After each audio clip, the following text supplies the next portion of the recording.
네, 어느 정도 오신 것 같아가지고 수업을 시작을 하겠고요. 그래서 어제 저희가 그 마지막 부분에 그 파이썬을 이용해서 어떻게 실제 데이터에 신경망 모형을 적용할 수 있는지에 대해서 간략하게 살펴봤었고요.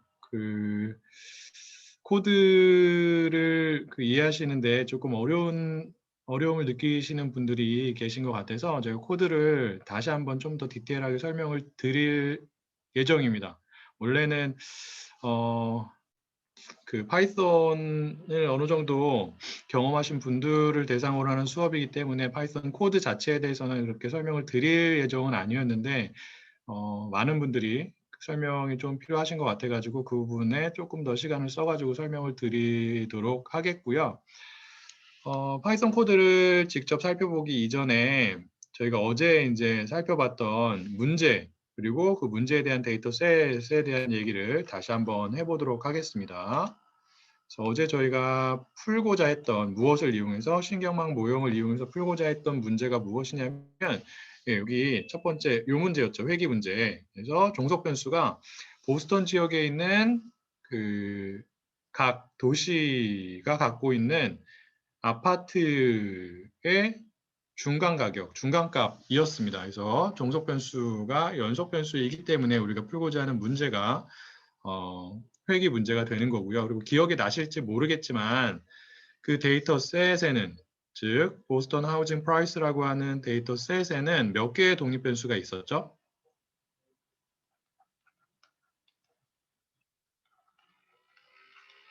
기억나세요? 예, 13개가 있었습니다. 그리고 다시 한번 얘기하지만 종속 변수 db라고 표현을 할게요. db는 각 도시의 아파트 가격의 median value, 중간값이 되는 거죠.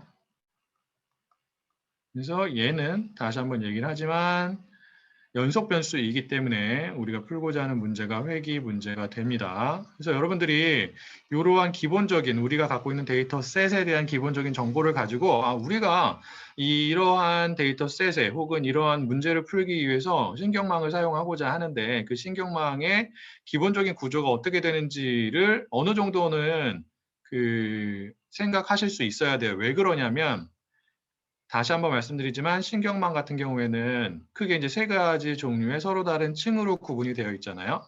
하나가 입력층이고 다른 하나가 은닉층이고 다른 하나가 출력층입니다. 근데 그 중에서 입력층과 출력층 부분은 여러분들이 그 구조를 결정하는 게 아니라 여러분들이 가지고 있는 데이터 특성 혹은 여러분들이 풀고자 하는 문제의 종류에 따라서 자동적으로 그 형태가 결정이 된다고 제가 말씀을 드렸어요. 그래서 이 정보만 가지고 우리가 알 수 있는 게 뭐죠? 일단 첫 번째로 무엇을 알 수 있어요? 우리가 사용하고자 하는 신경망 구조는 어떠한 구조가 돼야 돼요? 입력층과 출력층에 대해서. 은닉층은 몰라요. 은닉층은 여러분들이 그 구조를 결정하는 것이기 때문에 데이터의 특성에 의해서 결정되는 게 아닙니다. 그래서 여기 나와 있는 이러한 데이터의 특성만을 보고서는 여러분들이 어떠한 은닉층 혹은 은닉층에 몇 개의 은닉 노드를 사용해야겠다라는 것을 파악할 수가 없습니다. 그래서 일단 입력층에 대한 정보를 우리가 알 수 있죠. 맞나요? 입력층은 일단 반드시 하나여야 되고요. 여러분들 어떠한 분석을 하시든 상관없이. 그리고 입력 노드의 수는 몇 개가 되어야 하는 거예요? 독립변수의 수와 동일하다고 제가 말씀을 드렸습니다. 그래서 13개의 입력 노드가 있어야 되고요. 그리고 입력층에는 추가적인 노드가 하나 더 있죠. 편향 노드가 있습니다. 한 개. 자, 그리고 이 정보를 통해서 우리가 또 결정할 수 있는 신경망의 구조가 어떠한 부분이 되는 거죠? 두 번째로 출력층의 수도 하나로 정해져 있어요. 여러분들이 어떠한 분석을 하시든지 상관없이. 하지만 여기서 우리가 알 수 있는 게 뭐냐면 출력 노드의 수죠.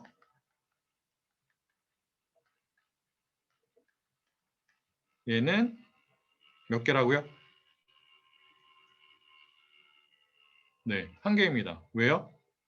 회귀 문제가 되기 때문에 그래요. 그리고 여러분들이 좀 더 생각을 해보시면 좋을 게 무엇이냐면 출력 노드가 이렇게 하나가 존재하는데 우리가 풀고자 하는 문제가 회귀 문제이기 때문에 이렇게 출력 노드에 어떠한 입력값이 들어올 거잖아요. 그러면 이 출력 노드 같은 경우에는 회귀 문제에서 사용이 되는 출력 노드 같은 경우에는 입력된 값을 변환을 한다고요? 변환을 하지 않는다고요? 변환을 하지 않는다고 제가 말씀을 드렸어요. 그래서 G가 그대로 출력이 되고 그게 무엇이 되는 거예요? 우리가 예측하고자 하는 특정한 관측치에 대한 종속 변수의 예측치가 되는 거죠. 맞나요? 그래서 이렇게 각각의 관측치에 대한 종속 변수의 예측치를 구해서 우리가 얘를 가지고 무엇을 계산할 수 있는 거예요?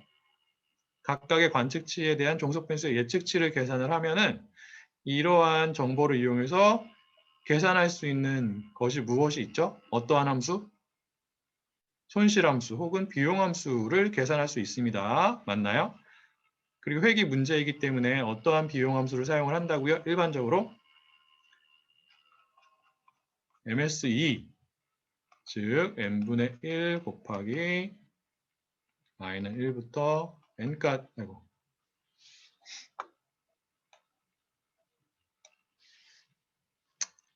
n까지 하고 yi 빼기 yi 햇의 제곱이 됩니다. 그래서 이 yi 햇이 무엇을 통해서 예측이 된 값이에요? i번째 관측치에 대해서 우리가 사용하는 신경망을 통해서 예측이 된 값이에요.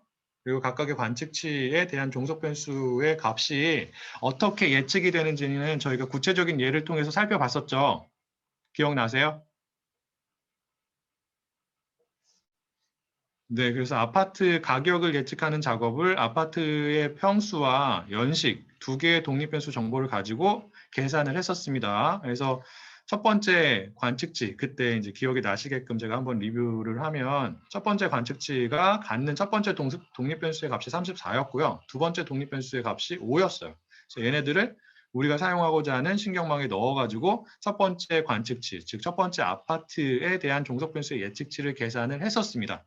그런 식으로 각각의 관측치가 갖고 있는 독립변수 정보를 사용해서 그 정보를 우리가 사용하고자 하는 신경망의 입력 노드에 입력값으로 전달을 해가지고 순차적으로 계산을 하는 거죠. 입력 노드에서 값이 출력이 돼서 그 다음 층에 있는 노드, 즉 은닉 노드의 입력값으로 들어가서 은닉 노드 같은 경우에는 입력된 값이 그대로 나온다고요? 그렇지 않다고요?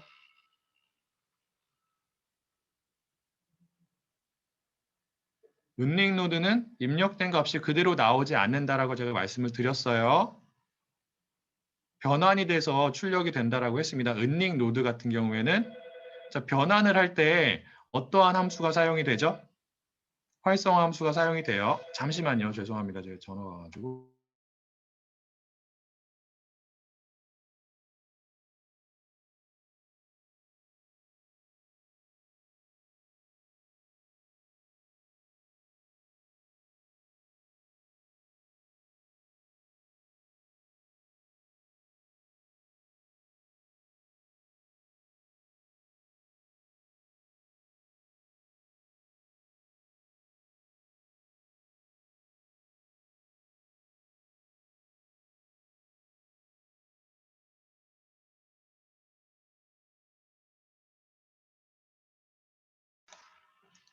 죄송합니다. 제 학과장 하고 있다고 제가 말씀을 드렸죠. 방학 중인데도 계속 일이 생겨가지고 다행인 것은 2월까지가 제 임기입니다. 그래서 너무 지금 한편으로는 예, 행복하게 생각을 하고 있고요. 어쨌든 간에 그 중요한 게 아니고 지금 활성화 함수에 대해서 얘기를 하고 있죠. 그래서 은닉 노드 같은 경우에는 활성화 함수를 사용을 한다. 그래서 활성화 함수의 역할이 굉장히 중요하다라고 얘기를 했습니다. 그래서 활성화 함수가 출력하는 값이 무엇을 의미한다라고 제가 얘기를 했었죠.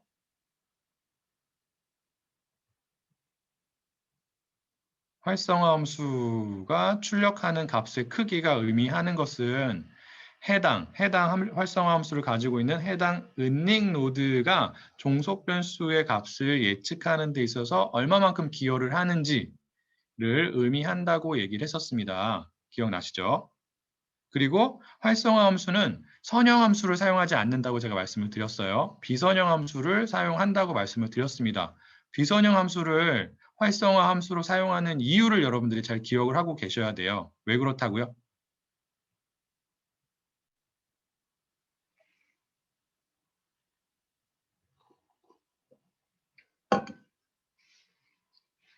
활성화 함수를 비선형 함수로 사용하게 되면 독립변수와 종속변수 간에 존재하는 비선형 관계를 더 잘 파악할 수 있다라고 얘기를 했고요. 그러한 비선형 관계를 잘 파악하면 무엇이 좋아지는 거예요? 무엇을 잘 할 수 있는 거예요? 모형의 성능이 좋아지는 거죠. 즉, 종속 변수를 그만큼 더 정확하게 예측할 수 있는 겁니다. 맞나요? 그래서 활성화 함수가 신경망 모형에서, 즉 딥러닝 모형에서 굉장히 중요한 역할을 한다라고 제가 말씀을 드렸어요. 그래서 은닉층을 통해서 즉 활성화 함수가 출력하는 값들이 이제 다음 층으로 넘어가고 넘어오고 하다가 마지막에 이제 출력 노드의 입력 값으로 들어오는 거죠. 그래서 회귀 문제 같은 경우에는 출력 노드가 하나 있고 그리고 입력된 값이 그대로 출력이 돼서 해당 관측치의 종속 변수에 대한 예측치가 된다라고 말씀을 드렸고요. 그리고 여러분들이 기억을 하셔야 되는 게 분류의 문제 같은 경우에는 그 출력 노드의 수가 종속 변수가 취할 수 있는 값의 수와 동일하다고 제가 말씀을 드렸고요. 그 다음에 각각의 출력 노드에서 출력되는 값이 무엇이라고요? 분류의 문제 같은 경우에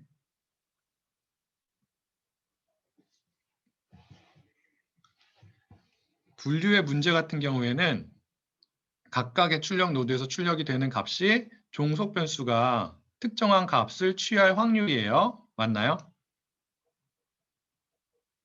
네, 맞습니다. 그리고 그 확률 값을 계산하기 위해서 어떠한 활성화 함수를 사용을 한다고요? 출력 노드에서?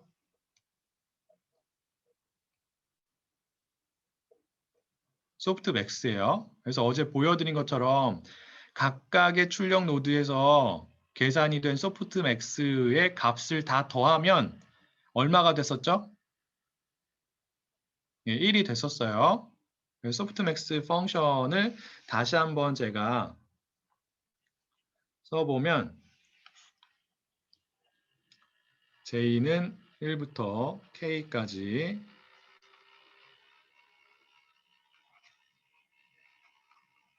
이게 됐었죠. 이게 뭐냐면 S 이렇게 표현이 되고 출력 노드가 여러 개 있는데 얘는 i번째 출력 노드에서 출력되는 값이에요.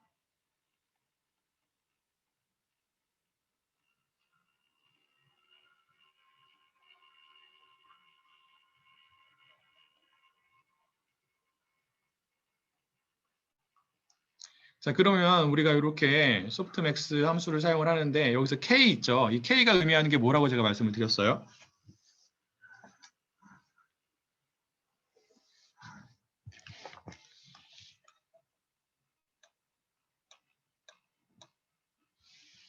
여기서 K가 뭐죠?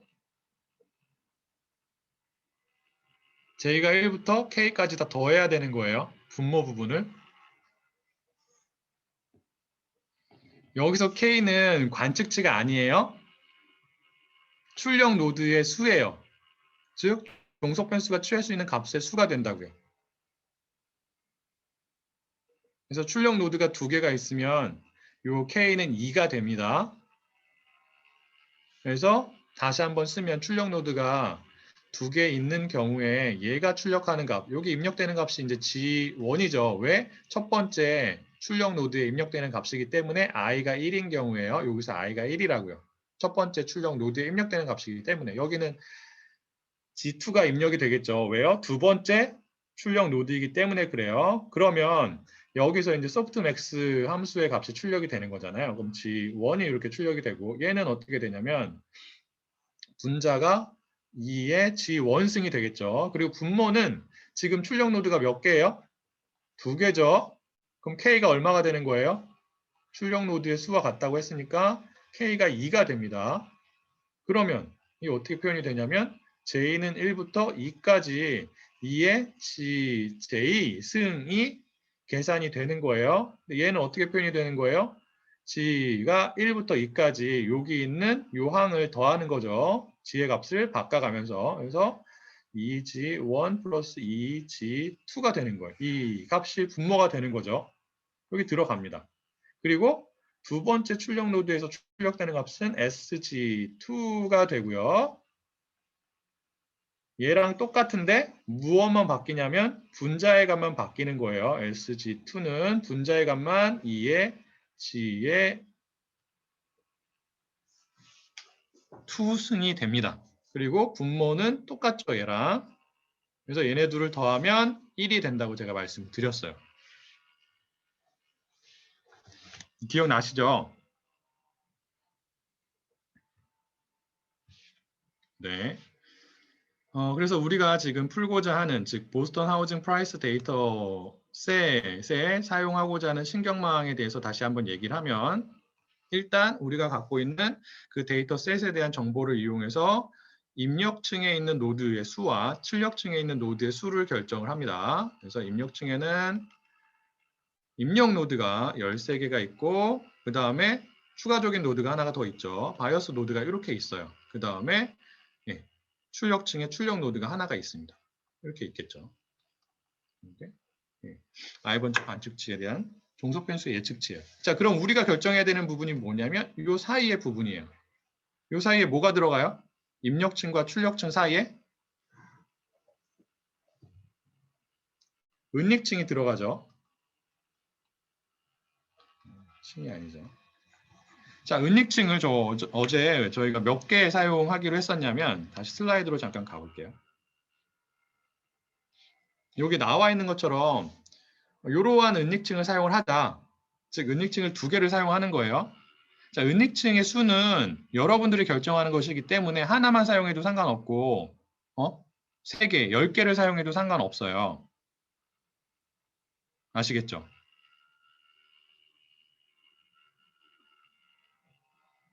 근데 은닉층의 수가 무조건 증가한다고 해서 모형의 성능이 좋아지는 건 아니라고 했어요. 그래서 여러분들은 여러 개의 값들을 바꿔가면서 어떠한 경우에 더 좋은 성능이 나오는지를 확인을 해보셔야 하는 겁니다. 자, 그리고 은닉층의 수를 결정을 했으면 각각의 은닉층에 존재하는 은닉 노드의 수도 여러분들이 결정을 하셔야 되는 거예요. 여기서는 은닉 노드의 수가 64가 되는 거죠. 첫 번째 은닉층에도 64개의 은닉 노드가 있고요. 두 번째 은닉층에도 똑같이 64개의 은닉 노드가 있습니다. 그래서 그러한 신경망 모형을 그려보면 이렇게 되는 거예요. 이렇게 되고 이게 이제 64가 되는 거고 얘도 하나의 현양 노드가 이렇게 있는 거고요. 이게 은닉층 1이에요. 그 다음에 여기에 똑같이 64개의 은닉 노드가 존재하는 또 다른 은닉층이 존재하는 거죠. 얘는 은닉층 2가 됩니다. 그리고 역시나 마찬가지로 이렇게 현양 노드가 존재해요. 그래서 얘네들이 다 연결이 되어 있다고요. 맞나요? 그리고 화살표마다는 뭐가 있다고요? 파라미터. 그리고 신경망에서는 그러한 파라미터를 가중치라고 부르기도 한다라고 제가 말씀을 드렸죠. 그래서 여러분들이 어제 계산을 했었어요. 이 첫 번째 은닉층과 입력층 사이에 존재하는 파라미터의 수가 어떻게 되는지를 계산할 수가 있었습니다. 그래서 14, 얘는 13 더하기 1이죠. 곱하기 64를 했을 때 얘가 얼마가 나왔냐면 896이 나왔나요? 맞는지 모르겠네. 그리고 여기도 동일한 방식으로 계산을 할 수가 있었죠. 맞아요. 첫 번째 은닉층과 두 번째 은닉층 사이에 존재하는 파라미터의 수는 어떻게 돼요? 65 곱하기 64였어요. 자, 그러면 두 번째 은닉층과 출력층 사이에 존재하는 파라미터의 수는 몇 개죠? 다시 한번. 두 번째 은닉층과 출력층 사이에 존재하는 파라미터의 수는 몇 개일까요? 네, 65개가 됩니다. 64 플러스 1 그리고 출력층의 노드가 하나밖에 없기 때문에 곱하기 1을 하면 되죠. 자, 이게 우리가 사용하고자 하는 신경망 모형이라고요. 무엇을 위해서?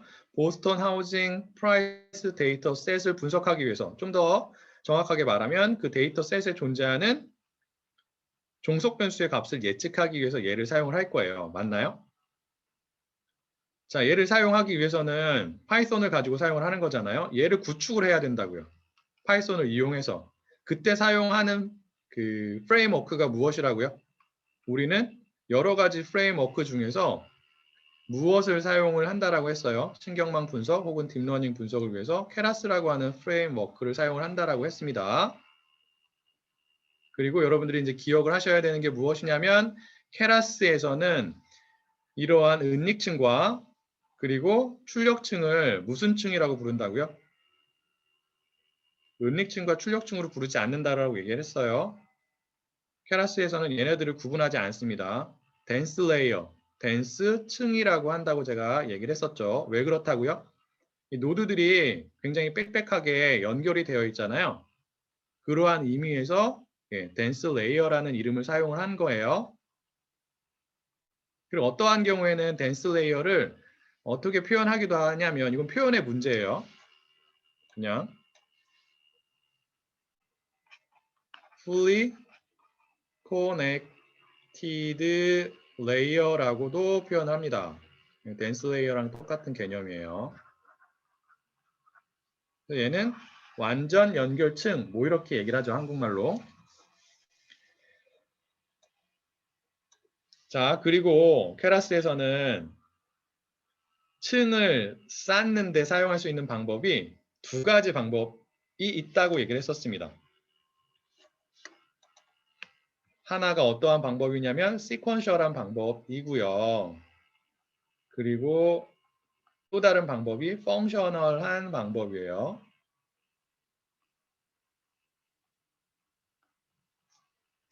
우리는 이 수업에서 어떠한 방법을 쓴다고요? 시퀀셜한 방법을 쓴다라고 했습니다. 시퀀셜은 말 그대로 각각의 층을 입력층부터 해가지고 순차적으로 쌓는 거예요.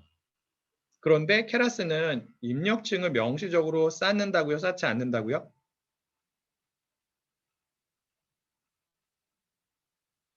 케라스에서는 입력층을 명시적으로 쌓지 않습니다.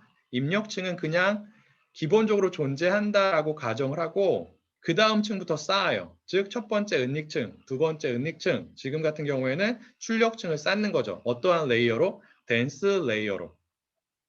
그렇게 순차적으로 쌓는 방법을 뭐라고 한다고요? 시퀀셜 방법? 펑셔널 방법? 시퀀셜한 방법이라고 하는 겁니다. 펑셔널한 방법은 그거보다 훨씬 더 복잡한 신경망을 만들 때 사용을 하는데 여러분들은 아직 그러한 그 신경망을 사용하지 않으셔도 돼요. 그래서 얘는 잘 모르셔도 됩니다. 크게 어려운 건 아닌데 지금 설명을 드리면 더 복잡해질 것 같아가지고 그냥 간단한 우리가 훨씬 더 많이 사용하는 이 방법에 대해서만 얘기를 할 겁니다. 자, 시퀀셜 방법으로 층을 쌓기 위해서는 시퀀셜이라고 하는 클래스를 사용을 해야 돼요. 어디에서 제공이 되는? 케라스에서 제공이 되는. 좀 더 정확하게 말하면 케라스라고 하는 얘도 이제 하나의 모듈이에요. 모듈이 뭐라고 제가 말씀을 드렸냐면 이 모듈이에요. 모듈. 모듈이 무엇이라고 제가 말씀을 드렸냐면 여러 개의 함수나 여러 개의 변수 혹은 여러 개의 또 다른 하위 모듈을 저장하고 있는 어떠한 컨테이너라고 얘기를 했었습니다. 자, 얘가 여러 개의 모듈, 하위 모듈을 가지고 있는데 그 중에서 모델스라고 하는 모듈이 있어요. 이 모델스라고 하는 하위 모듈 안에 어떠한 클래스가 있냐면 시퀀셜 클래스가 있어요.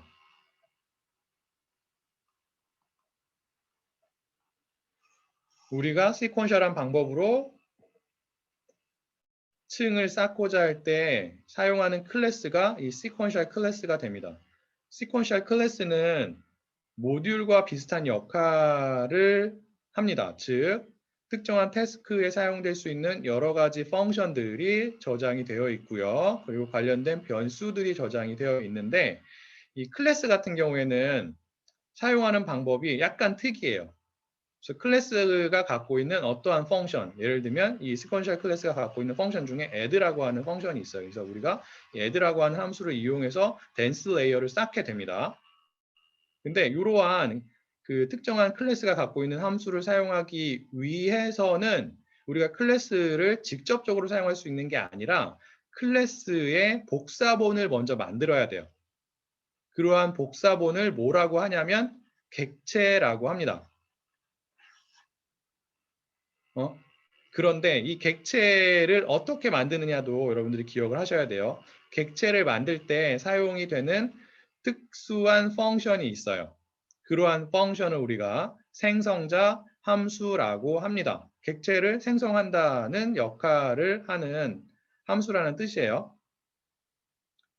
생성자 함수는 특정한 클래스마다 생성자 함수가 고유하게 하나씩 존재하는데 그 어떠한 특정한 클래스의 생성자 함수는 어떠한 특성을 갖냐면 해당 함수의 이름이 클래스의 이름과 동일해요. 그래서 만약에 우리가 sequential 클래스의 객체를 만들고자 해요.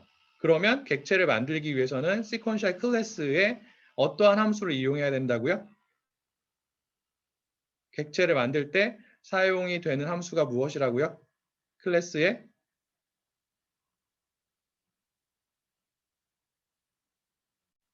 어떠한 함수예요? 생성자 함수라고요. 생성자 함수. 객체를 만들 때. 클래스의 복사본인 객체를 만들 때 우리가 사용하는 함수가 생성자 함수예요. 근데 생성자 함수의 이름은 무엇의 이름과 동일하다고요?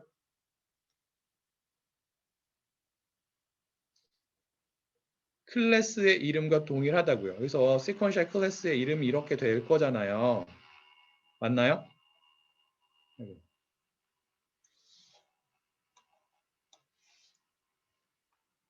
그러면 이건 이제 클래스 이름이고요. 그러면 이 클래스의 생성자 함수는 어떻게 되냐면 동일한 이름을 가져요. 역시나 마찬가지로 시퀀셜이에요. 그리고 함수기 때문에 소괄호를 붙입니다. 함수는 소괄호를 붙여서 우리가 생성을 해요. 이게 뭐예요? 클래스의 이름을 갖는 함수죠. 그래서 이거는 sequential 클래스의 무슨 함수? 생성자 함수라고요. 생성자 함수. 얘가 하는 역할이 뭐라고요? 어떠한 클래스의 복사본을 만드는 거예요?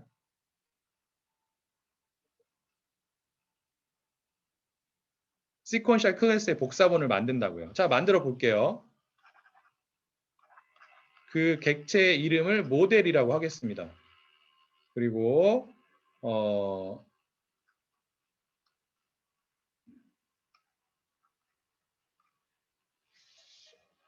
sequential 클래스 같은 경우에는 어떠한 모듈 안에 저장이 되어 있다고 제가 얘기를 했냐면 케라스가 가지고 있는 하위 모듈 중에 하나인 모델즈 안에 sequential 클래스가 저장이 되어 있기 때문에 우리가 sequential 클래스의 생성자 함수를 사용하기 위해서는 필요한 모듈의 이름을 앞에다 이렇게 붙여줘야 돼요. 점을 붙이고 아시겠죠? 그래서 이렇게 해가지고 우리가 무엇을 만들고 있는 거예요? 시퀀셜 클래스의 생성자 함수를 사용을 해가지고 무엇을 만든 거예요? 시퀀셜 클래스의 객체를 만든 거예요. 그 객체의 이름이 뭐라고요? 지금 모델이에요. 이 객체의 이름은 여러분들이 마음대로 정하실 수도 있어요. 이걸 뭐 네트워크라고 할 수도 있고 그리고 뭐 A라고 할 수도 있고 F이라고 할 수도 있어요. 근데 여기서는 모델이라는 이름을 사용을 합니다. 그게 적당한 것 같아서 저는 이제 모델이라는 이름을 사용을 하는 거고요. 자, 그러면 우리가 이제 객체를 만들었죠. 객체를 만들었으면 이 객체를 가지고 무엇을 사용할 수 있냐면 sequential 클래스가 갖고 있는 여러 가지 함수들을 사용을 할 수 있어요. 그 중에서 우리는 먼저 어떠한 펑션을 사용을 하냐면 어떠한 펑션? add라는 펑션을 사용을 한다고요. 얘는 어떠한 클래스가 갖고 있는 함수 중에 하나예요? sequential 클래스가 갖고 있는 함수 중에 하나예요.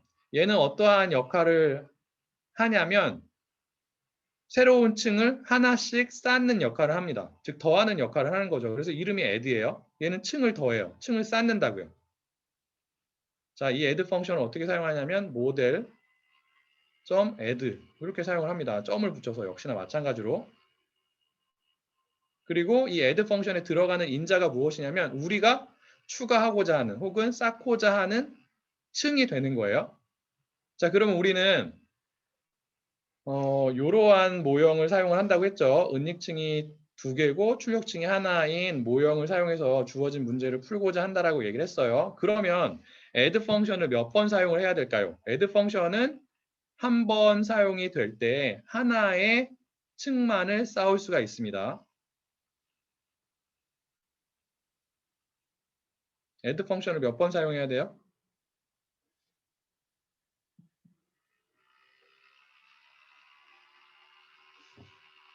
add 펑션 3번이죠. 맞습니다. 자, 그래서 model.add 그래서 여기는 첫 번째 first layer, first dense layer죠. 그리고 여기는 second dense layer. first dense layer는 첫 번째 은닉층이고요. 두 번째 second dense layer는 두 번째 은닉층이고 하나 더 쌓아야 돼요. 여기는 third dense layer가 들어가겠죠. 이 마지막 세 번째 dense layer는 무엇을 의미하는 거예요? 무슨 층을? 출력층을 의미하는 거예요. 맞나요? 그리고 이러한 그 레이어에 대한 정보 혹은 레이어를 사용하는 레이어를 생성하는데 레이어에 대한 그 레이어 같은 경우에도 케라스에서는 클래스로 제공이 됩니다. 레이어에 대한 클래스를 가지고 있는 모듈이 무엇이냐면 레이어즈라고 하는 모듈이에요. 여기에 여러 가지 종류의 층에 대한 클래스들이 존재한다고요. 그리고 지금 우리가 쌓고자 하는 층의 이름이 무엇이냐면 댄스죠. 그 얘기는 무엇이냐면 댄스 클래스를 사용한다는 뜻이에요. 왜? 각각의 층이 하나의 클래스로 제공이 되기 때문에 그래요. 그리고 그러한 층에 대한 클래스가 어떠한 모듈 안에 저장이 되어 있다고요? 레이어즈라고 하는 모듈 안에 저장이 되어 있다고요. 그래서 여기서 점 찍고 댄스 이렇게 해가지고 해당 클래스의 생성 잠수를 사용을 합니다. 그러면 이 댄스라고 하는 층이 생성이 되는 거예요.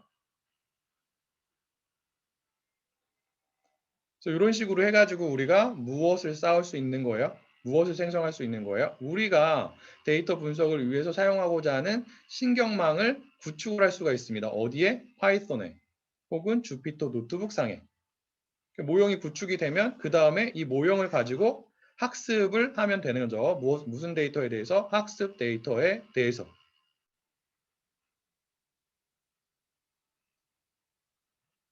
혹시 여기까지 질문 있으실까요?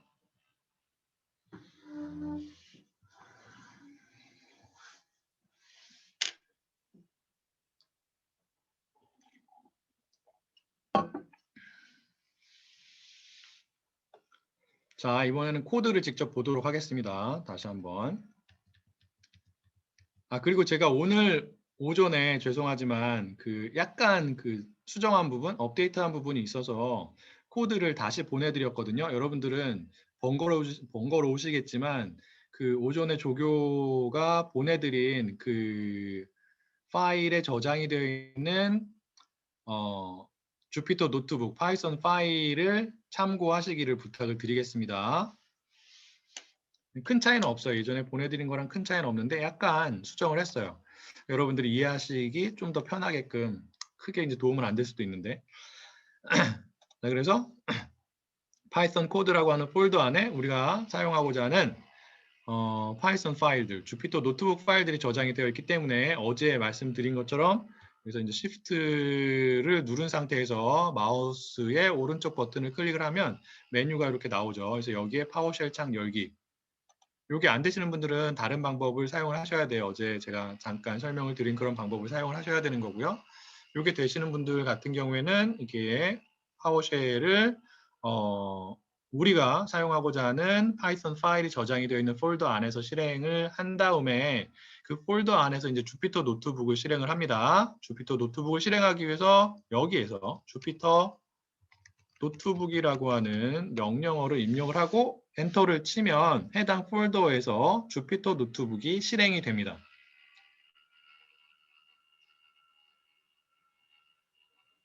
자, 그러면 여러분들이 그 기본 브라우저로 세팅을 해 놓은 브라우저에서 이러한 그 화면이 나오게 될 거고요.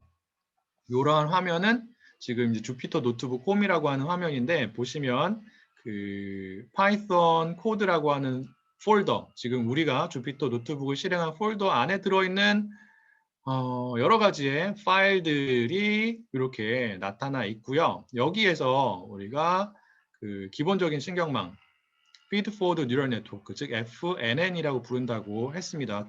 기본적인 신경망을. 그 기본적인 신경망을 이용해서 보스턴 하우징 프라이스 데이터를 분석하는 코드가 담겨 있는 여기 FNN 하우징 example이라고 하는 주피터 노트북 파일을 클릭을 하면 얘가 이제 실행이 돼요.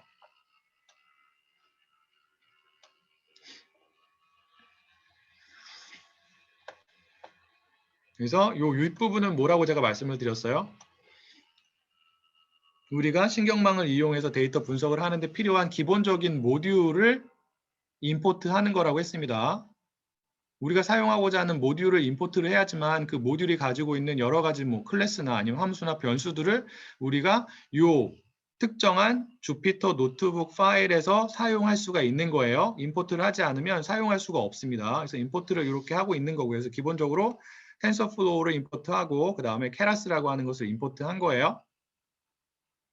이거는 텐서플로우를 여기서 사용하기 위해서 혹은 케라스라고 하는 모듈을 이 주피터 노트북에서 사용하기 위해서 여러분들이 반드시 해야 되는 기본적인 코드가 되는 거고요. 그 다음에 요 밑에 있는 세 번째 줄에 있는 코드가 무엇을 한다고 제가 말씀을 드렸냐면 그 보스턴 하우징 프라이스 데이터 셋 같은 경우에는 케라스에서 기본적으로 제공이 되는 데이터 셋이기 때문에 이러한 코드를 사용해서 최종적으로 로드 언더바 데이터라고 하는 펑션을 사용해서 우리가 사용하고자 하는 보스턴 하우징 프라이스 데이터 셋을 불러옵니다. 맞나요? 불러오면 이 로드 언더바 데이터라고 하는 펑션은 그 데이터 셋을 크게 네 가지로 구분해서 리턴, 반환을 한다라고 했어요. 그래서 어떻게 리턴이 된다라고 제가 말씀을 드렸냐면 케라스가 가지고 있는 보스턴 하우징 프라이스 데이터 셋은 정답이 있는 데이터 셋이에요. 그러니까 정답과 힌트 정보가 모두 있는 거죠. 다시 말하면 종속 변수의 값들이 있고요. 그 다음에 각각의 관측치에 대해서 13개의 독립 변수의 값들이 다 저장이 되어 있는 정답 데이터가 케라스에서 제공이 되는 데이터 셋이 됩니다. 그러면 여러분들이 기억을 하시겠지만 우리는 지도학습 알고리즘을 적용하기 위해서 정답 데이터 셋을 크게 이제 두 개의 서로 다른 데이터 셋으로 구분을 해야 되는 거죠. 무엇과 무엇이요? 학습 데이터와 평가 데이터로 구분을 해야 되는 거고요. 학습 데이터에도 독립 변수와 종속 변수에 대한 정보가 들어가 있고요. 평가 데이터에도 독립 변수와 종속 변수에 대한 데이터가 들어가 있습니다. 맞나요? 그래서 걔네들을 추가적으로 분리를 해줍니다. 독립 변수의 정보 따로, 그 다음에 종속 변수의 정보 따로.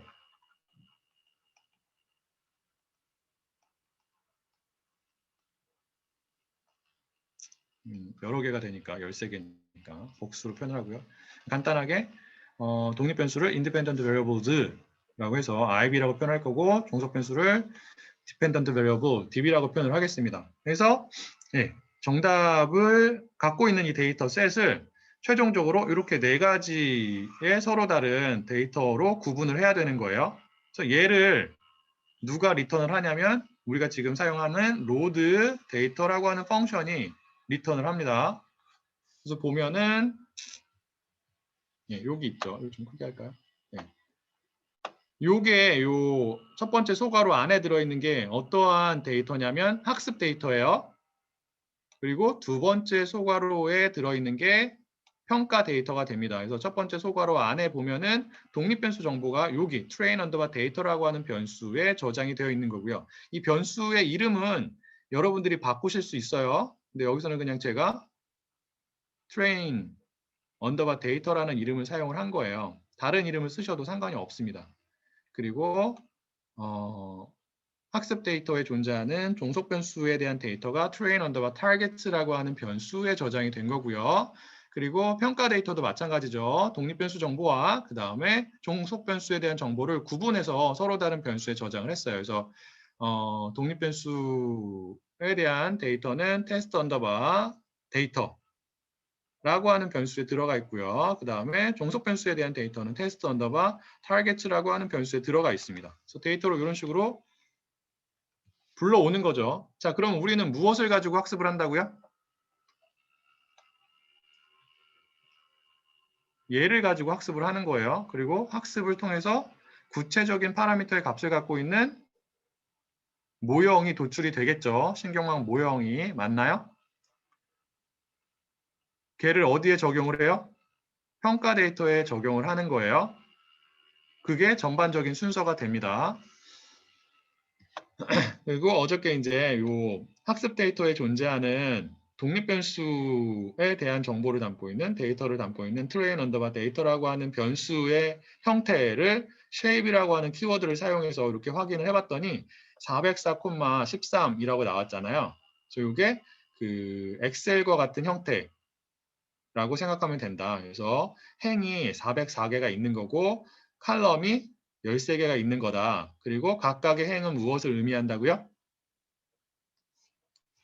각각의 행은 관측치. 그럼 각각의 열은, 칼럼은 무엇을 의미한다고요? 네, 독립변수를 의미하는 거죠. 그래서 얘가 의미하는 게 뭐냐면 학습 데이터에 존재하는 그 독립변수 데이터를 보니까 404개의 관측치에 대한 데이터가 있고 각각의 관측치에 대해서 13개의 독립변수 정보가 저장이 되어 있다라는 거죠. 그리고 당연히 이 train 언더바 타겟이라고 하는 변수에는 종속 변수에 대한 데이터가 들어가 있잖아요. 그럼 종속 변수도 그 값이 몇 개가 있어야 돼요? 각각의 관측치마다 하나씩 있어야겠죠? 맞나요? 그래서 404개의 값이 있어야 돼요. 그래서 이 변수에 대해서도 shape이라고 하는 키워드를 적용해 보면 이렇게 404라고 나온 거죠. 여기 1이 생략되어 있다고 생각하시면 된다고 제가 얘기를 했습니다. 네, 답변 감사드리고요. 오늘 나머지는 그냥 넘어가고 그리고 이제 여기서 그 표준화 작업을 했잖아요. 그 신경망에서는 보통 독립변수의 값을 표준화를 많이 합니다. 혹은 이제 노멀라이제이션을 많이 하는 거죠. 표준화는 말 그대로 평균이 0이고 분산이 1인 그 분포를 갖게끔 만들어 주는 거고요. 노멀라이제이션이라고 하는 방법이 있는데 그 정교화라고 보통 표현을 하거든요. 요거는 독립변수의 값이 특정한 범위 안에 존재하게끔 값을 변환시켜주는 방법을 얘기를 합니다. 여기서는 표준화, 스탠더다이제이션 방법을 쓰고 있는 거예요. 그렇게 해야지만 신경망 모형의 성능이 일반적으로 더 좋습니다. 독립변수의 원래 값을 그대로 사용하는 게 아니라. 자, 여기서 각각의 변수에 대해서 평균을 구하고 그리고 각각의 변수가 갖고 있는 표준 편차로 나눠서 표준화를 하고 있는 거고요. 요 위에서는 그 학습 데이터에 대해서 하고 있는 거고 여기서 이제 평가 데이터에 대해서 하고 있는 거죠. 그 다음에 우리가 사용하고자 하는 신경망을 구축을 해야 돼요. 이제 구축하기 위해서 아까 설명한 그러한 방법을 씁니다. 시퀀셜한 방법으로 층을 쌓기 위해서 시퀀셜 클래스를 사용을 하는데 시퀀셜 클래스는 어떠한 모듈에 저장이 되어 있다고요? 케라스에서 제공이 되는 모델즈라고 하는 모듈에 시퀀셜 클래스가 저장이 되어 있어요. 그래서 그 클래스를 사용을 하려면 그 클래스를 저장하고 있는 모듈을 먼저 임포트를 해야겠죠. 맞나요? 그래서 여기서 임포트를 하고 있습니다. 여기 써 있죠. 시퀀셜 클래스를 저장하고 있는 모듈이라고요. 나와 있고요.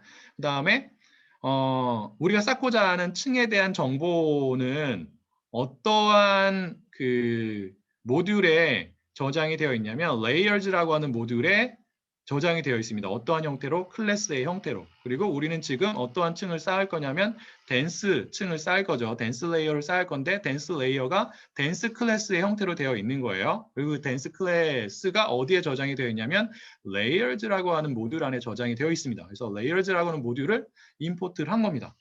두 개를 임포트를 한 거예요. 자, 요거는 아까 설명을 드렸죠. 시퀀셜한 방법으로 층을 쌓기 위해서는 일단 시퀀셜 클래스에 무엇을 만들어야 되는 거예요? 객체를 만들어야 돼요. 그래서 객체를 만들기 위해서 어떠한 함수를 사용하고 있어요?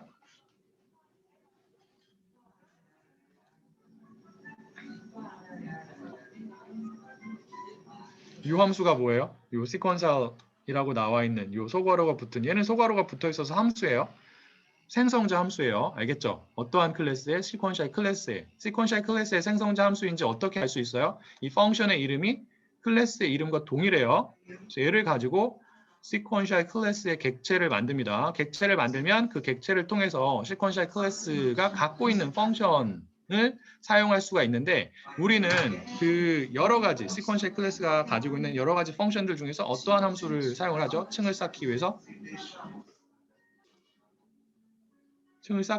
add라는 펑션을 사용합니다. 여기서 사용하고 있죠? 맞나요?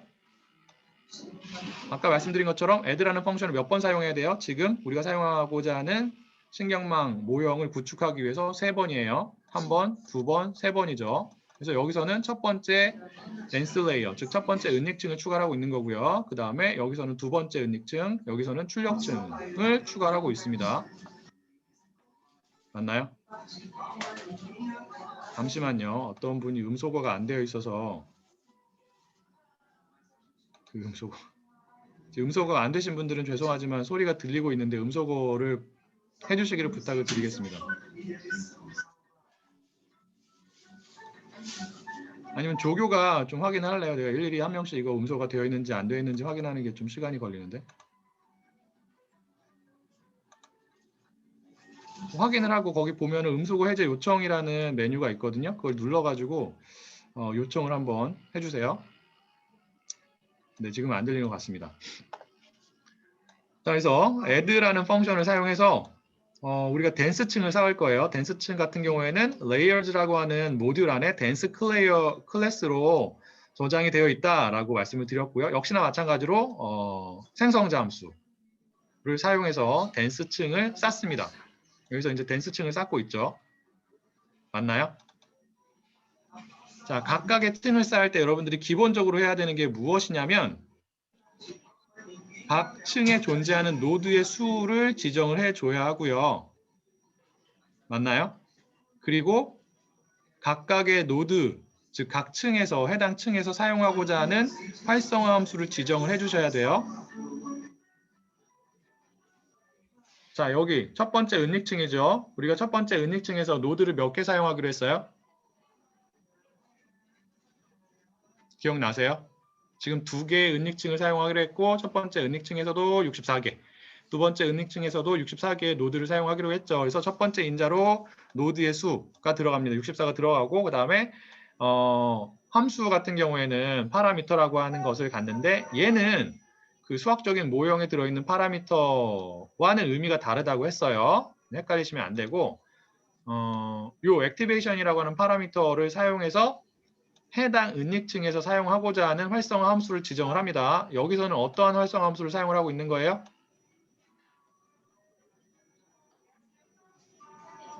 네, 렐루를 사용을 하고 있고요. 여기 보시면 요 밑에 제가 조금 추가를 했는데 다른 값을 넣으실 수도 있어요. 그래서 로지스틱 혹은 지그모이드를 쓰고 싶다. 그러면 이렇게 입력을 하시면 되고요. 하이퍼볼릭 탄젠트를 사용하고 싶다. 그러면 이렇게 사용하시면 됩니다. 저는 여기서 그냥 렐루를 사용하도록 하겠습니다. 그리고 첫 번째 은닉층 같은 경우에는 입력 노드의 수를 지정을 해줘야 한다고 했습니다. 입력 노드의 수가 몇 개라고요? 지금 13개죠. 그 수를 어떻게 지정을 하냐면 여기 input underbar shape이라고 하는 파라미터의 값으로 지정을 해주면 돼요. 그래서 어제도 말씀드렸지만 이 train underbar data의 shape이라는 키워드를 쓰면 아까 어디 있었죠?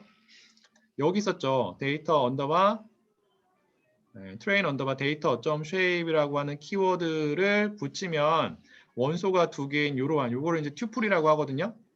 튜플이라고 하는 데이터가 리턴이 되는데 자, 이게 첫 번째 원소죠. 이게 두 번째 원소예요. 각각의 원소는 고유한 그 ID, 위치 정보를 갖습니다. 그래서 첫 번째 원소의 위치 정보가 0이 되고요. 그러한 위치 정보를 인덱스라고 표현을 하는데 인덱스가 0이 돼요. 그리고 두 번째 원소의 인덱스는 1이 돼요. 인덱스 번호는 항상 0부터 시작을 합니다. 파이썬에서는. 그래서 우리가 이제 두 번째 원소 13 입력 노드의 수잖아요. 얘를 그 input shape의 파라미터, input shape이라는 파라미터의 값으로 지정을 하기 위해서 이렇게 해당 원소의 인덱스 번호를 대괄호를 치고 입력을 하면 이렇게 13이 리턴이 됩니다. 0을 치면 얼마가 리턴이 되겠어요? 여기에 0을 넣으면 두 개의 원소 중에서 첫 번째 원소인 404가 리턴이 되겠죠. 근데 우리는 그게 필요한 정보가 아니에요. 두 번째 원소의 정보가 필요하기 때문에 여기에 1을 넣은 거예요. 여기에 밑에 보이시죠? 이렇게 넣을 수도 있고 그냥 여기 13이라고 넣을 수도 있어요. 그런데 왜 이러한 방법을 쓸까요? 더 이해하기 힘든. 한번 생각해 보세요. 아, 그래요? 네. 잠시만요.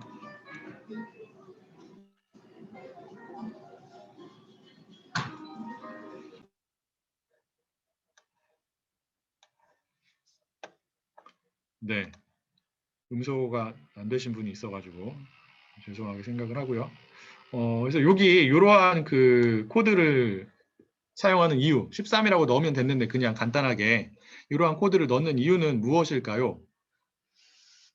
한번 생각해 보세요. 자, 지금은 독립변수의 수가 13개밖에 없죠. 독립변수가 몇 개인지 알아요. 계산을 우리가 쉽게 할 수 있고 지금 계산할 필요도 없죠. 13개라고 알고 있으니까. 그런데 보통 신경망 혹은 딥러닝 모형이 적용되는 데이터에는 굉장히 여러 개의 독립변수가 있습니다. 굉장히 많은 수에. 그거를 사람이 일일이 카운트하기 힘든 경우들이 굉장히 많아요. 그런 경우를 위해서 우리가 이러한 코드를 사용을 합니다. 이렇게 하면은 사람이 직접 독립변수의 수를 카운트할 필요가 없어요. 그래서 독립변수의 수를 직접 숫자로 기입하지 않고 보통 이런 식으로 코드를 사용을 해가지고 기입을 한다라는 거고요. 자, 이제 이렇게 해가지고 첫 번째 은닉층을 쌓았습니다. 그 다음에 해야 되는 게 두 번째 은닉층을 쌓는 거죠. 훨씬 더 간단해요. 앞에서 했던 것과 동일합니다. 그래서 두 번째 은닉층에 존재하는 노드의 수가 64이기 때문에 64를 기입을 하고요. 역시나 마찬가지로 렐로라고 하는 활성화 함수를 사용을 하는 거예요. 두 번째 은닉층에서. 맞나요? 그리고 마지막에 세 번째로 출력층을 쌓습니다. 그리고 다시 한번 말씀드리지만 지금 우리가 풀고자 하는 문제가 회귀 문제이기 때문에 출력층에 존재하는 출력 노드의 수가 몇 개라고요? 하나죠. 그래서 여기에 1이라고 넣은 거예요. 자, 이렇게 생성을 하시고 어떠한 함수를 사용해서 summary라고 모델이라고 하는 객체, 즉 sequential이라고 하는 클래스가 갖고 있는 펑션 중에서 이번에는 add가 아니라 summary라고 하는 펑션을 사용합니다. 이 펑션이 하는 역할이 무엇이냐면 우리가 이렇게 add를 사용해서 add라는 펑션을 사용해서 구축해 놓은 전체적인 신경망의 구조가 어떻게 되는지를 보여주고 있습니다. 그래서 이게 첫 번째 은닉층, 이게 두 번째 은닉층, 이게 이제 출력층이 되는 거고요. 그래서 보면은 첫 번째 은닉층에 존재하는 노드의 수가 64고요. 이게 896이 왜 나오는지 제가 말씀을 드렸죠. 14 곱하기 64예요. 그리고 이 두 번째 은닉층을 보면은 노드의 수가 64개가 있고 4160이 어떻게 나오는지 말씀을 드렸어요. 65 곱하기 64라고 말씀을 드렸고 마지막도 마찬가지입니다. 그렇게 해석을 하시면 되고요. 자, 모형을 구축을 했으면 걔를 가지고 이제 학습을 해야 돼요. 학습을 하기 전에 학습은 어제 말씀드린 것처럼 그 모델이라고 하는 객체에서 제공되는 fit이라고 하는 펑션을 사용을 합니다. fit 펑션을 가지고 학습을 할 거예요. 학습 데이터에 대해서. 근데 fit 펑션을 사용하기 위해서는 일단 그 전에 우리가 먼저 결정을 해야 되는 값들이 몇 개가 있어요. 그러한 값들이 무엇이냐면 어제 설명을 드린 옵티마이저, 경사강법에 사용이 되는 옵티마이저를 무엇으로 쓸 것이냐를 결정을 해야 되고요. 그 다음에 비용함수를 무엇으로 사용을 할 것이냐를 결정을 해야 돼요. 비용함수에는 여러 가지 종류가 있다라고 제가 말씀을 드렸죠. 회귀 문제에서는 그 중에서 보통 MSE를 쓴다고 말씀을 드렸습니다. 어쨌든 간에 MSE를 선택을 해줘야 되는 거예요. 그래야지만 이 컴퓨터가 이 사용자가 MSE라고 하는 구체적인 비용 함수를 사용하고자 하는구나 라고 이해할 수 있겠죠. 자, 옵티마이저와 비용 함수를 결정할 때 사용하는 펑션이 컴파일 펑션이에요. 그래서 여기서는 어떠한 옵티마이저를 사용하고 있어요? 아담이라고 하는 옵티마이저죠. 아담은 무엇과 무엇을 더한 옵티마이저라고요? 아다 델타랑 모멘텀이라고 하는 서로 다른 옵티마이저의 기능들을 더한 옵티마이저라고 했습니다. 자, 아담을 사용하기 위해서는 여기 보이시는 것처럼 얘도 하나의 객체예요. 어떠한 클래스에? 아담이라고 하는 클래스에. 그래서 아담이라고 하는 클래스의 객체를 만들어야지만 우리가 아담이라고 하는 옵티마이저를 사용할 수 있는 거고요. 그 다음에 그 객체를 생성할 때 이렇게 생성자 함수, 아담이라고 하는 클래스의 생성자 함수를 사용을 하는데 지정해야 되는 값이 있어요. 이게 뭐냐면 러닝 레이트예요. 에타의 값이라고 생각하시면 돼요.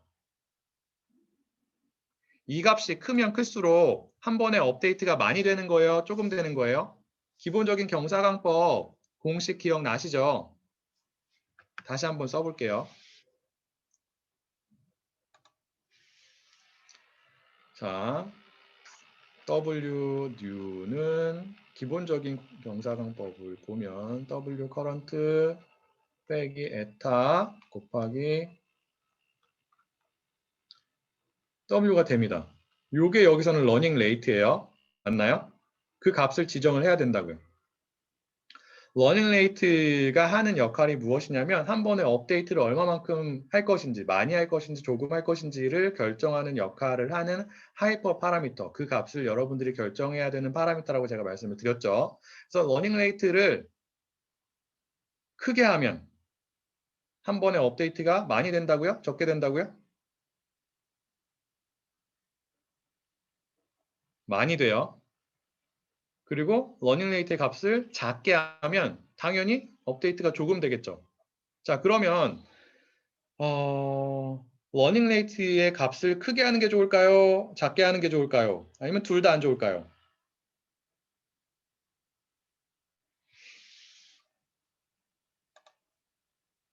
자, 크게 하면 어떠한 문제가 발생할까요? 문제가 있어요. 러닝 레이트의 값이 너무 커요. 그 얘기가 뭐예요? 한 번에 업데이트가 굉장히 많이 된다는 뜻이에요. 그럼 어떠한 문제가 발생할까요? 업데이트가 많이 되면 그 학습 과정이 수렴이 되지 않고 발산이 돼요. 왜 그러냐면 자, 비용 함수가 이렇게 있다고 가정을 할게요. 이 비용 함수예요. 그리고 이쪽에는 당연히 뭐 파라미터 W라고 쓰죠. 자, 이쪽에서 시작을 해요. 시작점입니다. 그러면 업데이트가 이쪽으로 되겠죠? 맞아요? 그래서 이렇게 가요. 이게 갑니다. 근데 그 러닝 레이트가 너무 크면 업데이트 되는 정도가 굉장히 크다고요. 어떠한 현상이 발생할 수 있냐면 여기에 이제 최소가 되는 지점에 수렴을 해야 되는데 여기를 지나쳐요. 무엇이 너무 크면? 러닝 레이트가 너무 크면. 자, 그럼 이쪽으로 가겠죠? 그럼 이쪽에서는 이제 이쪽으로 업데이트가 될 거예요. 근데 역시나 마찬가지로 러닝 레이트가 너무 크면 여기를 지나친다고요. 최소가 되는 지점을. 왔다 갔다 하잖아요. 핑퐁을 친다라고 얘기를 하고 이러한 현상을 발산이라고 얘기를 하죠. 수렴이 안 되는 거예요. 러닝 레이트가 너무 크면 이러한 문제가 발생을 합니다. 즉 최소가 되는 지점을 잘 못 찾는 거예요. 자, 그러면 반대로 러닝 레이트가 너무 작아요. 자, 그럼 어떠한 문제가 생길까요? 러닝 레이트가 너무 작으면.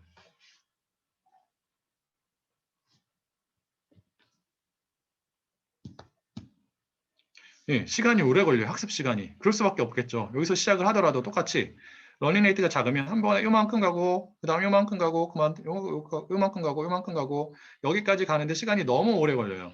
자, 신경망에서는 딥러닝에서는 시간이 굉장히 중요하다고 했죠. 맞나요? 시간이 오래 걸리는 건 좋지 않은 거예요. 그래서 여러분들이 적정한 값의 러닝 레이트를 사용을 해야 되는데 많은 경우에 그 기본 값으로 러닝 레이트를 얼마를 사용하냐면 기본 값으로 정답이 있는 건 아니에요. 근데 보통 이제 처음에 이 값을 가지고 시작을 해봐라라고 얘기가 되는 게 무엇이냐면 0.001이에요. 굉장히 작아 보이죠. 근데 신경망에서는 얘는 그렇게 작은 값이 아닙니다. 여기서는 그냥 0.01을 사용을 했어요. 여러분들은 값을 바꿔볼 수 있어요.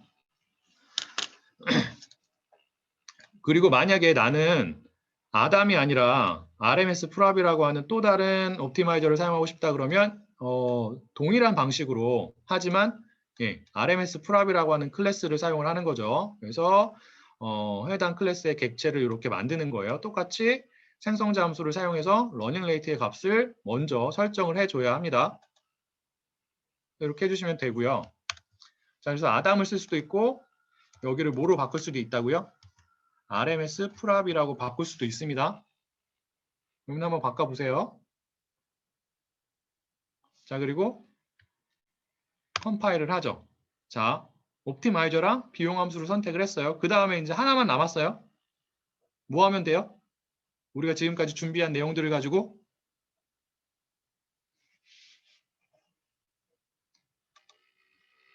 학습을 하면 됩니다. 성능 평가 전에 학습을 먼저 해야 돼요. 아시겠죠? 학습을 할 때는 fish라는 펑션을 사용을 합니다. 그리고 어떠한 데이터에 대해서 학습을 하는 거예요? 학습 데이터죠. 그래서 학습 데이터가 지금 두 개의 서로 다른 데이터로 구분이 되어 있잖아요. 독립 변수에 대한 데이터와 종속 변수에 대한 데이터로 구분이 되어 있기 때문에 fit 펑션에 각각의 데이터를 저장하고 있는 변수를 첫 번째 인자와 두 번째 인자로 전달합니다. 그래서 독립 변수 정보는 어디에 들어있냐면 train underbar data라고 하는 변수에 저장이 되어 있고요. 그 다음에 종속 변수에 대한 정보는 train underbar targets라고 하는 변수에 저장이 되어 있어서 train underbar data를 첫 번째 인자로 넣고 그 다음에 train underbar targets를 두 번째 인자로 넣습니다. 자, 그리고 여러분들이 기억을 하시겠지만 그 경사강법 같은 경우에는 한번 업데이트할 때 학습 데이터에 있는 몇 개의 관측치를 사용하느냐에 따라 가지고 종류가 3개로 구분이 된다라고 얘기를 했었죠. 맞아요? 뭐랑 뭐랑 뭐였죠?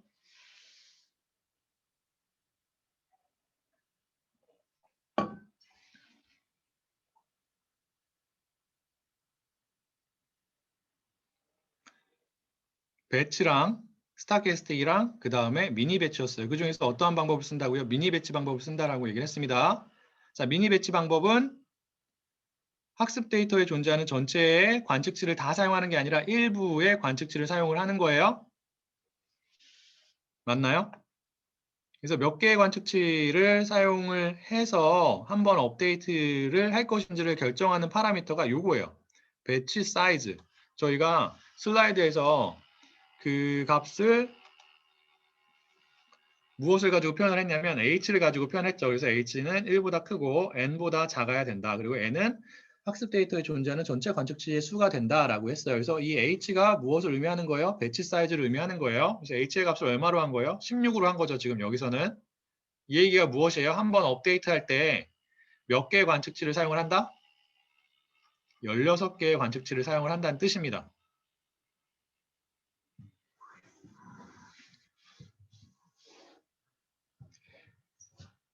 자, 그러면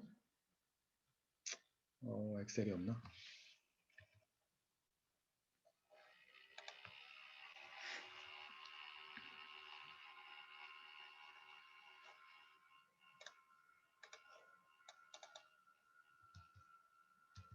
자, 여러분들 이제 그 생각을 하셔야 되는 게 학습 데이터에 몇 개의 관측치가 있죠, 지금?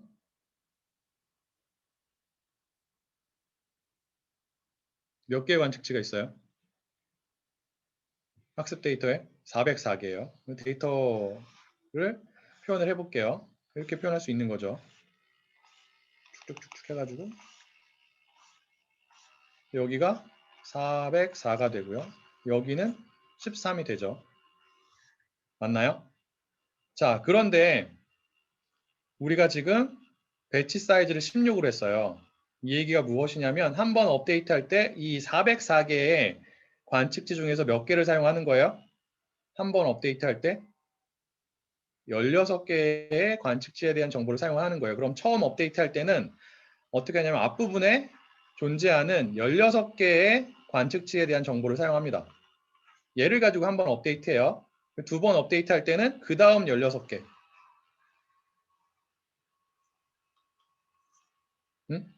그리고 세 번 업데이트 할 때는 세 번째 업데이트 할 때는 그 다음 16개. 이런 식으로 순서대로 16개씩 데이터를 뽑아서 걔네들을 가지고 파라미터를 한 번씩 업데이트 합니다. 자, 그러면 학습 데이터의 전체의 그 관측지의 수가 404이기 때문에 그리고 한 번 업데이트 할 때 16개를 사용을 한다라고 하는 경우에는 한 그 전체 학습 데이터를 한 번 이용해서 학습을 하는 경우에 몇 번의 업데이트가 발생을 할까요? 학습 데이터 하나를 사용을 해서 업데이트를 하는 경우에 몇 번의 업데이트가 발생을 할까요? 배치의 사이즈가 16인 경우에.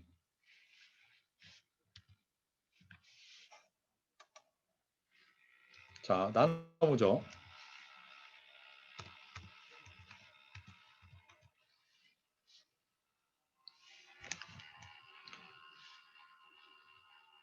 자, 여기 보이세요? 25.25가 나왔죠? 네. 보면은 지금 얘는 그 시스템에 따라 가지고 혹은 그 프레임워크에 따라서 25가 될 수도 있고 내림이 될 수도 있고 그 올림이 될 수도 있어요. 근데 이제 케라스에서는 어떠한 방법을 쓰는지 한번 확인해 볼게요.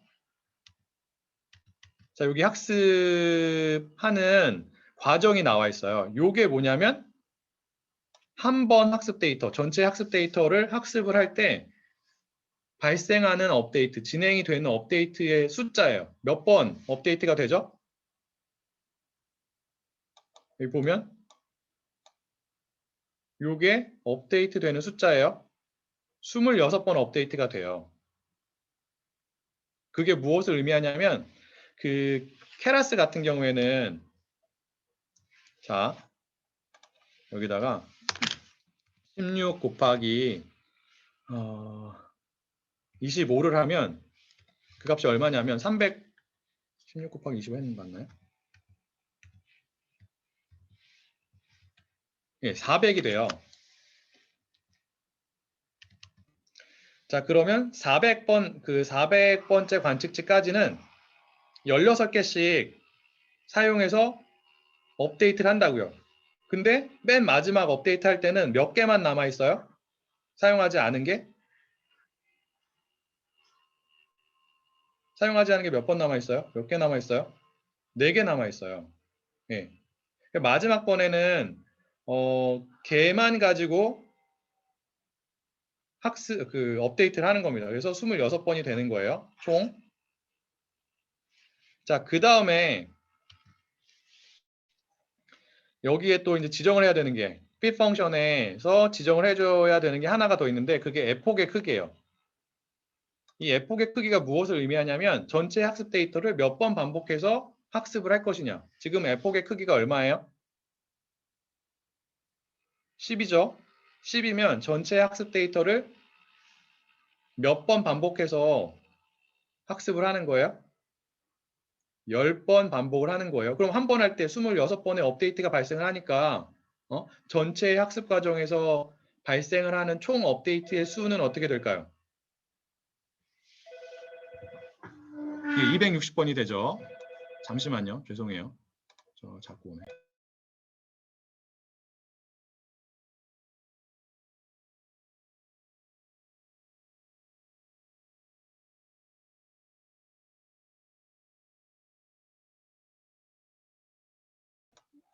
네. 그래서 260번이 되는 거죠. 이 F폭의 크기는 여러분들이 바꾸시면 돼요. 여기서 이렇게 지정하고 학습을 해보겠습니다. 이렇게 돌아가죠.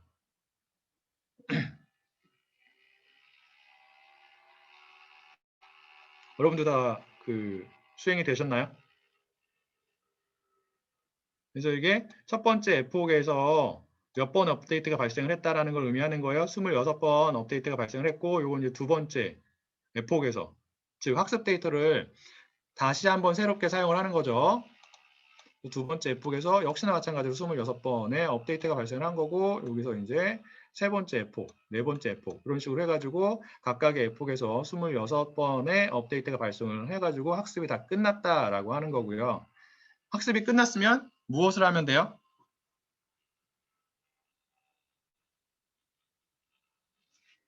학습이 끝났으니까 평가를 하면 되죠. 어떠한 데이터를 가지고? 평가 데이터를 가지고. 평가를 할 때는 모델이라는 객체, 즉 sequential이라고 하는 클래스가 갖고 있는 펑션 중에서 evaluate라는 펑션을 사용을 합니다. 그리고 evaluate 펑션 안에 두 개의 인자를 넣는데 두 인자 모두 평가 데이터에 대한 데이터를 담고 있는 변수가 되는 거죠. 그래서 첫 번째 인자는 평가 데이터에 존재하는 독립변수 데이터를 저장하고 있는 변수가 되고요. 그래서 테스트 언더바 데이터라는 변수가 되고, 두 번째 인자는 평가 데이터에 존재하는 종속 변수에 대한 데이터를 저장하고 있는 변수가 됩니다. 그래서 evaluate 하는데 지금 같은 경우에는 여기 이제 결과가 이렇게 나오잖아요. 다시 돌려오면 다른 값이 나오겠죠. 53.46이 나왔는데 얘는 그 MS2의 값이에요. 무엇에 대한? 평가 데이터에 대한 비용 함수의 값이라고요. 근데 이 값만 보고서는 우리의 모형이 얼마나 좋은 성능을 내는지 그렇지 않은지를 파악할 수가 없어요. 그러니까 여러분들이 그 하이퍼 파라미터를 바꿔가면서 여러 번 그 학습을 하고 각각의 학습의 결과에 대해서 여러 번 성능 평가를 했을 때 그 비교는 할 수 있겠죠. 상대적으로 비교하는 건 가능하지만 이 값만 보고 절대적으로 이 값이 높은 값이다 혹은 낮은 값이다 이 값을 보고 나니까 뭐 모형의 성능이 좋은 것 같다 나쁜 것 같다 이렇게 판단할 수 없다고요. 이것만 보고서는. 그래서 회귀 문제에서는 그 이 비용 함수의 값을 이용해서 모형의 성능을 평가를 잘 안 하고요. 대신 어떠한 값을 사용을 하냐면 R제곱이라고 하는 값을 사용을 합니다. 요거는 좀 쉬고 계속해서 설명을 드릴게요. 지금이 11시 15분인데 수업을 좀 길게 했으니까 조금만 더 쉬죠. 15분 정도 쉬고 두 번째 수업을 시작을 하도록 하겠습니다. 그래서 11시 반에 두 번째 수업을 진행을 하도록 하겠습니다.